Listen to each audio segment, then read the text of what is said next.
Today, we are tackling a topic that more than 50 million women across the U.S. are navigating: menopause. Sally Miller and Michelle Jacobs are co-founders of Womaness, a wellness brand that empowers women to embrace menopause. Their mission is to change the cultural conversation around this often taboo topic. So, Sally, Michelle, thank you so much for coming and talking about this, because I don't think many people are. So let's start with the basics. Michelle, what is menopause, and what are some of the signs? Sure. Menopause is officially defined as 12 months without having your period. Once you have that 12 months, you're officially in menopause, and then you're in menopause for the rest of your life. Perimenopause. Awesome.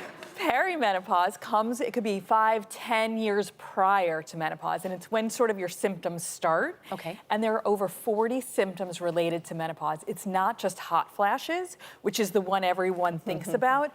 It's everything from weight gain, brain fog, skin change all over your body, vaginal dryness, hair textures. Absolutely. There are over 40 symptoms, and many women don't know that. I didn't know that, and I always thought one of the reasons, one, I know there's a taboo we're gonna speak to, but I also thought because it's so complex, like every human individual is, and the cases don't look the same, how do you tell people, well, it could be any time from about here to you die? Like, you know, it just feels so vast. But it is an issue that every woman, almost every woman, deals with. So why aren't people talking about it? Well, I think people haven't talked about it because for generations it was such a taboo topic, and you know that's what's starting to change, and we're so excited because women do want to talk about it. It's so important. I think it was always associated with aging, and that was kind of like hush hush, but think about all of these amazing women in their 50s, you know, recognizable celebrities that they're all in menopause, right? So being in menopause does not mean that you're old and you're over. You're just actually in the best years of your life in a lot of cases. You have the most wisdom, the most confidence, and it's just time. I think women feel like it's time to really celebrate it. Well, I also think, not to be cynical, this is usually not my lane, but periods are shameful. For some cultures, they remain a place where you literally send the woman out.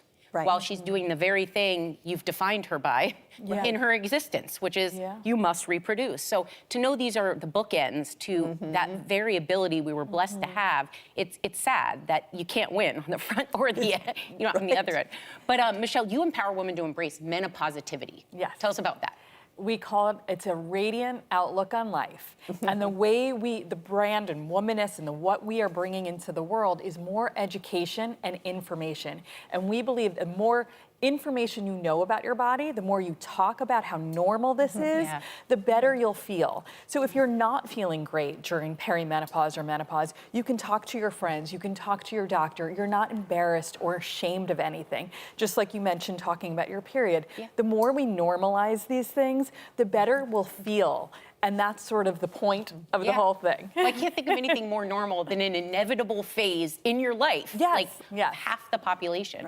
But Sally, you say, and I found this interesting having a daughter, you said it's just as important to talk to your daughter about menopause as it is her period. Absolutely. And it's never too early to start talking about all of these different transitions that she'll go through, whether it's puberty, whether it's pregnancy, you know, obviously fertility issues, and then ultimately perimenopause and menopause. It's so important to even share your own experience, your own journey through menopause with your family. And, you know, I think they appreciate it and they want to know.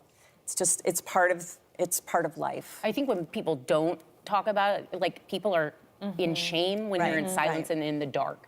So when you look at kids and teaching them what their body parts and treating it like science and medicine, which it is a lovely blessing of you don't have to worry alone here. Now, you guys are experts on the topic. When you talk to women about menopause, what is the most surprising thing you discover? I think how little people understand it. They don't understand that it's just like puberty is a sort of an increase in hormones in your body, menopause is just a decrease in estrogen. There are a lot of remedies and solutions for any kind of symptoms that you're feeling. So I think we're so surprised at how many women are just like you said, I'm in perimenopause, I'm in menopause, I have no idea.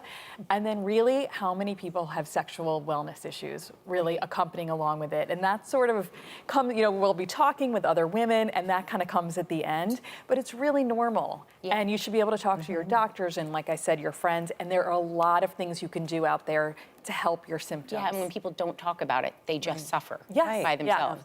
Yeah. Now, we've seen an increasing number of public figures. You mentioned celebrities talking about their experience. One of our friends, Stacey London, talks a lot about it, Naomi Watts. Right. And the New York Times also recently said that we're going through a menopause gold rush of products treating menopause symptoms. So is the tide turning in favor of menopause? Oh, absolutely. I think it's long overdue, and it's so exciting to see that there is a gold rush, and that not only products for solution, but also I think doctors that are really passionate about helping women are finally now devoting their careers to menopause. There's an explosion of telehealth services. So I think it's going to continue to evolve and become even more important and more widely available over the next several years. And it's just so long overdue. Anna Navarro mentioned on the show the other day, she goes, I went to a menopause doctor, and at a woman's show with a lot of, I turned, I go, there's a what? Like, I know an eye doctor, I know a foot doctor, there's a menopause doctor. So it's a good sign. Yeah. But Sally, you say menopause is one of the last taboos standing. What is this shift? Why is it generational? Because I do think the younger people are talking a lot more about a lot of things. Yeah, I think it is.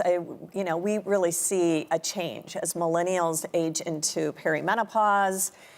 Gen X, women in their 40s and early 50s are part of the Gen X generation, and they're demanding that these taboos, like menopause, is really shattered. And I'm a baby boomer, so my generation's a little behind. So I think it's really the younger generation that is influencing the older generation. It's nice to hear. Yeah. A big thank you to Sally and Michelle. Thank you guys so much for keeping the conversation going, growing the conversation. Keep having it. Thank you so much. Absolutely. Thanks, Sarah.